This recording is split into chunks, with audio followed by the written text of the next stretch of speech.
Hi ಎಲ್ರಿಗೂ ನಮಸ್ಕಾರ. ನಾನಿವತ್ತು ಗೋಧಿ ಹಿಟ್ಟಲ್ಲಿ ಮುದ್ದೆ ಹೇಗೆ ಮಾಡೋದು ಅಂತ ಹೇಳ್ಕೊಡ್ತೀನಿ. ಗೋಧಿ ಹಿಟ್ಟಿನ ಸಿಹಿ ಮುದ್ದೆ ಅಂತಲೇ ನಾವು ಕರಿತೀವಿ. ನೀವೆಲ್ಲ ನಿಮ್ಮ ಮನೇಲಿ ಏನಂತ ಕರಿತೀರೋ ಇದಕ್ಕೆ ಗೊತ್ತಿಲ್ಲ. ಇದನ್ನು ಮಾಡಿ ನಾವು ದೇವರ ಪೂಜೆ ಮಾಡಿ ನೈವೇದ್ಯಕ್ಕೂ ಕೂಡ ಇಟ್ಕೋಬೋದು. ಹಾಗೆ ಏನಾದರೂ ಸ್ವೀಟ್ ತಿನ್ನಬೇಕು ಅನಿಸ್ದಾಗಲೂ ಕೂಡ ಇದನ್ನು ಆರಾಮಾಗಿ ಮಾಡಿಕೊಂಡು ಕೂಡ ತಿನ್ಬೋದು. ತುಂಬ ಡಿಫ್ರೆಂಟ್ ಸ್ಟೈಲಲ್ಲಿ ಕೂಡ ಇದನ್ನು ಮಾಡ್ಬೋದು. ನಾನಿವತ್ತೊಂಥರ ಮಾಡೋದನ್ನು ಹೇಳ್ಕೊಡ್ತೀನಿ.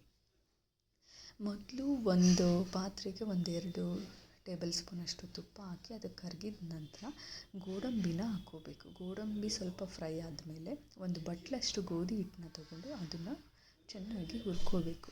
ಅಂದರೆ ಅದು ಸ್ಮೆಲ್ ಹೋಗೋವರೆಗೂ ಸ್ವಲ್ಪ ಹೊತ್ತು ಹುರ್ಕೋಬೇಕು. ನಂತರ ಒಣ ಕೊಬ್ಬರಿನ 1/4 ಕಪ್ಪಷ್ಟು ನಾನು ತುರಿದಿಟ್ಕೊಂಡಿದ್ದೀನಿ. ಅದನ್ನು ಅದಕ್ಕೆ ಮಿಕ್ಸ್ ಮಾಡಬೇಕು. ಅದನ್ನು ಮಿಕ್ಸ್ ಮಾಡಿ ನಂತರ ಒಂದು ಅರ್ಧ ಅಚ್ಚು ಬೆಲ್ಲ ತೊಗೊಂಡಿದ್ರೆ 1 ಲೋಟದಷ್ಟು ನೀರನ್ನ ಹಾಕಿ ಬೆಲ್ಲನ ನೀರಲ್ಲಿ ಕರಗೋವರೆಗೂ ಫಸ್ಟು ರೆಡಿ ಮಾಡಿ ಇಟ್ಕೊಂಡಿರಬೇಕು. ಅದನ್ನು ಹಾಕಿ ಅದನ್ನು ಸೋಸಿ ಇಟ್ಕೋಬೇಕು. ಅದನ್ನು ಕೂಡ ಹಾಕಿ ಮಿಕ್ಸ್ ಮಾಡಬೇಕು. ನಾನಿಲ್ಲಿ ಡೈರೆಕ್ಟಾಗಿ ಸೋಸ್ತಾ ಇದ್ದೀನಿ.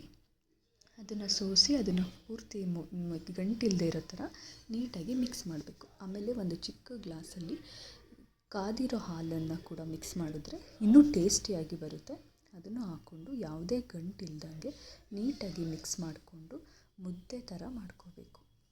ಆವಾಗ ಅದು ತಿನ್ನೋದಕ್ಕೂ ಚೆನ್ನಾಗಿರುತ್ತೆ. ಇನ್ನು ಗೋಡಂಬಿ ಎಲ್ಲ ಹಾಕಿರೋದ್ರಿಂದ ತುಂಬ ಟೇಸ್ಟ್ ಇರುತ್ತೆ ಮತ್ತು ಸ್ವೀಟ್ ಕೂಡ ಕರೆಕ್ಟಾಗಿ ಇರುತ್ತೆ. ನಿಮಗೆ ಸ್ವೀಟ್ ಇನ್ನೂ ಬೇಕು ಅಂದರೆ ಆ ಬೆಲ್ಲದ ಪಾಕ ಏನು ಮಾಡಿರ್ತೀರ ಅದನ್ನು ಕೂಡ ಅಂದರೆ ನೀರನ್ನ ಕೂಡ ಹಾಕ್ಕೋಬೋದು. ಇಲ್ಲ ಅಷ್ಟೇ ಸಾಕು ಅಂದರೆ ಕರೆಕ್ಟಾಗಿರುತ್ತೆ. ಅದನ್ನು ಹಾಕ್ಕೊಂಡು ಕೂಡ ನೀವು ಮಾಡ್ಬೋದು.